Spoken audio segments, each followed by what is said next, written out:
Stay away from negative people. There is a kind of poison that enters your soul not through food or drink, but through words, tone, presence. It seeps in quietly, through sighs, complaints, and cynicism, and if you're not vigilant, it makes a home in you. Negative people are not simply sad or struggling. We all carry pain, but there are those who choose to dwell in bitterness, who feed on misfortune, who tear down others not to climb higher, but because they are afraid of falling lower alone. Epictetus once warned, avoid fraternizing with negative people. Their habits will rub off on you without your noticing, because the company you keep is not neutral, it shapes you. The one who mocks discipline will slowly make you doubt yours.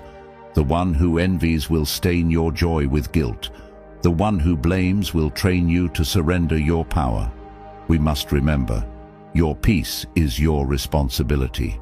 It is not unkind to walk away. It is not cruel to protect your mental fortress. It is not selfish to want silence over slander. Seneca said, associate with people who are likely to improve you. Welcome those whom you yourself can improve. The process is mutual. People learn as they teach. This is how we rise, not by enduring venom in the name of loyalty, but by standing tall in the name of virtue. So we withdraw, not in anger, but in strength. We distance ourselves not to punish, but to preserve, because our minds were not built to be waste bins for others' fears. They test your discipline in the subtlest ways. A negative person will not attack you head-on.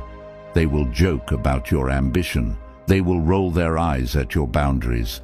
They will call your calmness arrogance and your focus obsession. But here's the truth. Every moment you tolerate their chaos, you train yourself to betray your own peace. As Marcus Aurelius wrote, the soul becomes dyed with the color of its thoughts. Now ask yourself, whose palette are you allowing to color yours? Stoic strength isn't shown by enduring toxicity in silence. It is shown by knowing when to walk away, with no anger, no drama, no announcement, just silence and self-respect. They distract you from what truly matters. Negative people don't just drain your energy, they pull your focus away from your duty. Epictetus warned us, you become what you give your attention to. When you spend your time responding to petty drama, complaints, or envy, you abandon the one thing you can truly control, your own mind. They don't have to destroy you directly. They only have to make you forget your purpose. Stay guarded, not because you're weak, but because your mission is too sacred to be interrupted by noise. They infect your inner world with their chaos. Negative people don't just speak, they leak. Their bitterness seeps into your thoughts.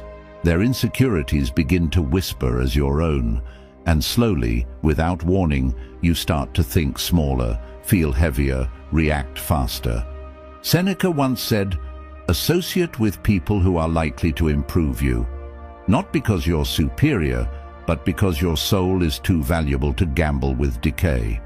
We are shaped by the company we keep, and if that company is poisoned, then even the strongest mind will feel its sting. Let us choose silence over noise, solitude over toxic companionship.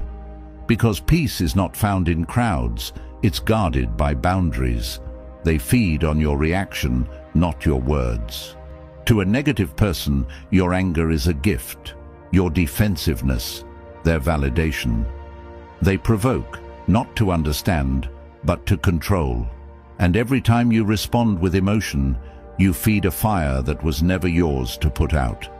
Epictetus warned, if someone succeeds in provoking you, realize that your mind is complicit in the provocation. We don't owe them a reaction, we owe ourselves peace. So when faced with their bitterness, do not explain, do not justify, do not engage. Let your stillness be the answer. Let your discipline humiliate their chaos. Because when you learn to control your response, they lose all power. and you regain your soul. Remember, the world will try to shake you. People will test your silence. But we, those who choose stillness over chaos, we don't react. We respond with discipline. If this spoke to your inner fire, subscribe.